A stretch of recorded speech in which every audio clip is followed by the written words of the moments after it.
السلام علیکم ورحمۃ اللہ وبرکاتہ۔ کچھ عرض معروض سے قبل درود شریف۔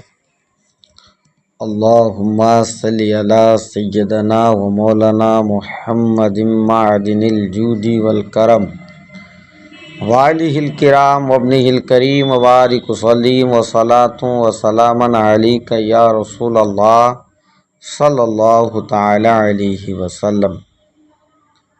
سورہ بقرہ پارہ نمبر 1 آیت نمبر 104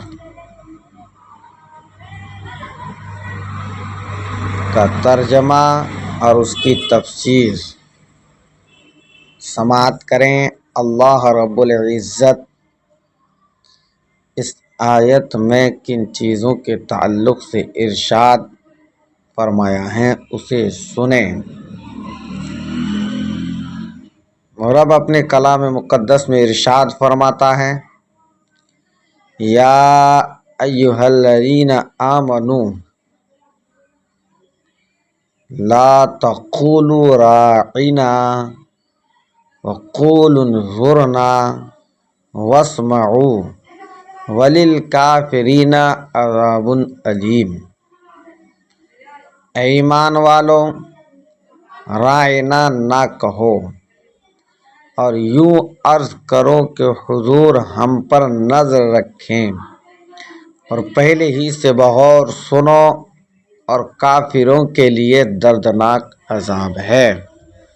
یہ ہے اس آیت کریمہ کا ترجمہ۔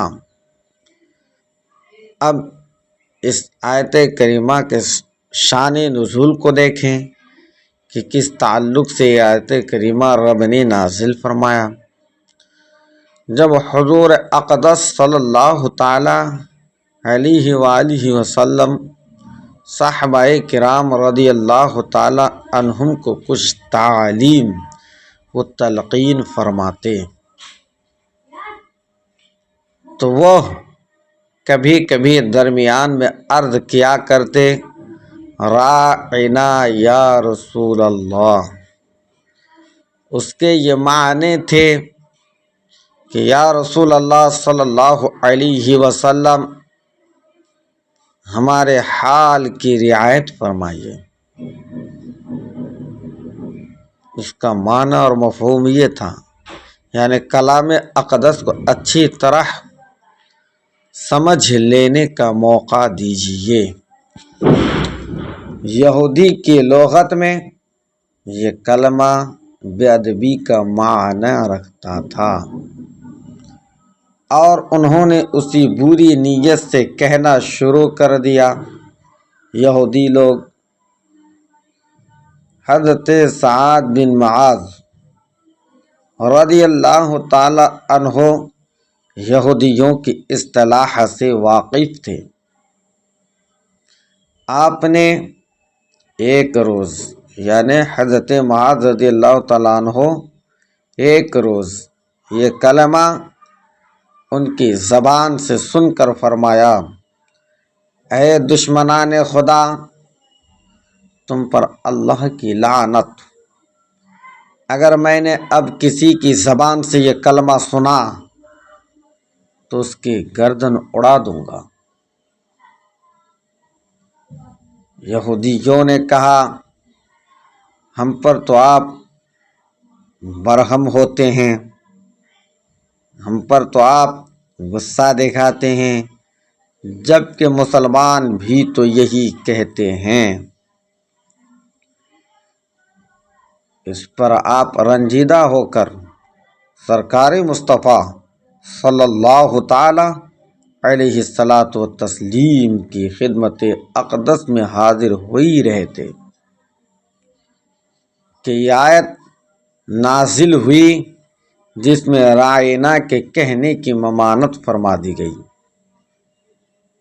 اور اس معنی کا دوسرا لفظ انظرنا کہنے کا حکم ہوا کہ یا ایھا الذین آمنوا، اے ایمان والو، لا تقولوا رائنا، تم رائنا مت کہو، وقول انظرنا، تم کیا کہو، رائنا مت کہو، بلکہ یوں عرض کرو یا یوں کہو کہ حضور ہم پر نظر رکھے، انظر نہ کہو، اور پہلے ہی سے بغور سنو، اور کافروں کے لیے دردناک عذاب ہے۔ یہ آیت رب نے نازل فرمایا۔ تو اس آیت کریمہ سے معلوم ہونے والے احکام کے تعلق سے بھی کچھ جانکاری حاصل کر لیں۔ اس آیت سے معلوم ہوا کہ انبیاء کرام علیہم الصلاۃ والسلام کی تعظیم و توقیر اور اس کی جناب میں ادب کا لحاظ کرنا فرض ہے، اور جس کلمہ میں ترک ادب کا معمولی سا بھی اندیشہ ہو وہ زبان پر لانا ممنوع ہے۔ ایسے الفاظ کے بارے میں حکم شرعی یہ ہے کہ جس لفظ کے دو معنی ہوں، اچھے اور برے، اور لفظ بولنے میں اس برے معنی کی طرف بھی ذہن جاتا ہو انسان کا، تو وہ بھی اللہ تعالی اور حضور اقدس صلی اللہ تعالی علیہ الصلاۃ والتسلیم کے لیے استعمال نہ کیے جائیں۔ نیز یہ بھی معلوم ہوا کہ حضور پر نور سرکار مصطفیٰ صلی اللہ تعالی علیہ الصلاۃ والتسلیم کی بارگاہ کا ادب رب العالمین خود سکھاتا ہے، اور تعظیم کے متعلق احکام کو خود جاری فرماتا ہے۔ واسمعوا، اور غور سے سنو، یعنی حضور پر نور صلی اللہ تعالی علیہ وسلم کے احکام فرمانے کے وقت ہما تن گوش ہو جاؤ، تاکہ یہ عرض کرنے کی ضرورت ہی نہ رہے، تاکہ یہ کہنے کی ضرورت ہی نہ رہے کہ حضور علیہ السلام توجہ فرمائیں، کیونکہ دربار نبوت کا یہی ادب ہے۔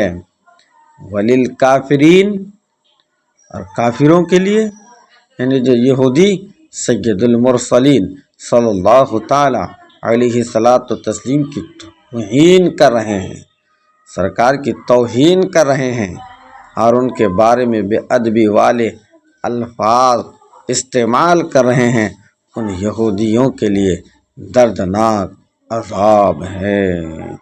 یاد رہے کہ اس آیت میں اس بات کی طرف اشارہ ہے کہ انبیاء کرام علیہم الصلاۃ والسلام کی جناب میں بے ادبی کفر ہے۔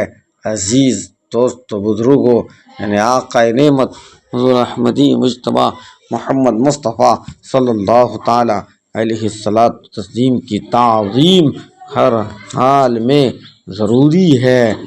اس طرح کے الفاظ اگر کوئی استعمال کرے جو شان نبی میں گستاخیانہ الفاظ ہو تو وہ بے ادبی ہے اور کفر ہے، ایمان سے انسان خارج ہو جاتا ہے۔ یہ ہے اس آیت کریمہ کا ترجمہ اور اس کی تفسیر۔ السلام علیکم ورحمۃ اللہ وبرکاتہ۔